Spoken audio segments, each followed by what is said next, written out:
In this problem, we have a tank full of water. The tank has the shape of the solid of revolution formed by rotating the region between y equals x to the sixth and y equals 1 around the y-axis. And we need to determine the work necessary to empty the tank. So let's just recall that work is force times distance. In the case that the force is constant. Now, in this case, we need to empty the tank by pumping the water to the top, so the force that we need to exert is the weight. We need to exert a force equal to the weight of the water in order to be able to lift that. So force would be the mass times the acceleration of gravity g. Since we're dealing with a liquid, then mass can be computed in terms of density, rho, times v, where v is the volume. So rho, density of water, g, acceleration of gravity. Those are constants, so we need to determine the volume v. Now v doesn't refer to the volume of the whole tank because not all the water has to travel the same distance. Like water that's at the top doesn't need to travel any distance, while water that's in the bottom needs to travel a greater distance. So this volume and this force is not going to be constant throughout the tank. That's why we need to subdivide this into thin pieces. Each of them will be a very small disk with a height of, let's say, delta y. And I'm going to consider this to be so thin that the force is constant to lift this from here to here.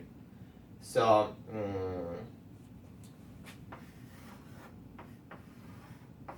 okay, this is exaggerated. That's my delta y.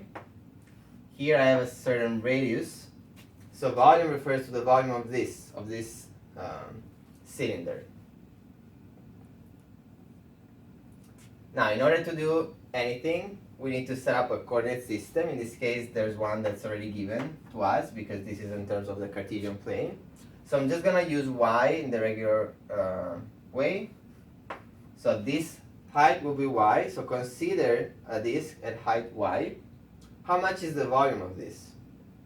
Well, the volume of this will be the area of the section times the height, which is delta y. So volume will be delta y times, and the area of the section is pi radius squared, because the section is a circle. Now what is the radius of that?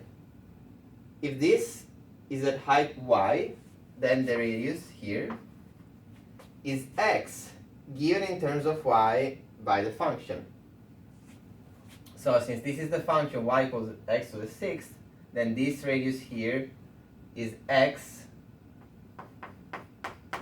given in terms of y as the sixth root of y. And that's going to be my radius. So here, that's delta y times pi sixth root of y squared. Great, so now I know what the force is on this piece of water. Let's put it here. So it's rho g pi, those are all the constants, I'm going to leave them like that. And then this square becomes the cube root of y. And times delta y. That's the force. Now we also need the distance. So what is the distance that this disk of water needs to travel in order to get out of the tank? Well, it needs to travel this amount. So if this is y and this is 1, then the distance it has to travel is 1 minus y. So that's the distance. And now we multiply these two to get the work done to lift this piece, and then we need to add all the contributions coming from all the water. In that process, we're going to pretend that this is infinitesimally small, and the sum is a sort of infinite sum which produces a definite integral. So the total work, I mean, this would be it would be the integral of that in this case. So the total work will be the integral of the force times the distance. So rho g pi cube root of y distance 1 minus y, and that delta y becomes infinitesimally small, so it's our dy, right? So this part is the force, this part is the distance. Now what about the bounds of integration? Well, those are coming from all these contributions of the water that we're adding, so they depend on where the water is. Well, the water is from here all the way up to the top because we're saying that the tank is full of water. So you're integrating from 0 all the way up to 1. And this is the integral that gives you the work.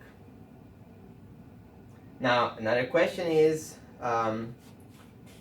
what would be the difference if this was only half full? Well, everything stays the same, right? The distance that this needs to travel is still 1 minus y because it still needs to travel to the top. But now the water is only up to half of this. So when I'm adding all the contributions, I need to stop at 1/2, not go all the way up to 1 because there's no more water here to be lifted. So it would just affect this endpoint and it would change it to be 1/2 instead of 1.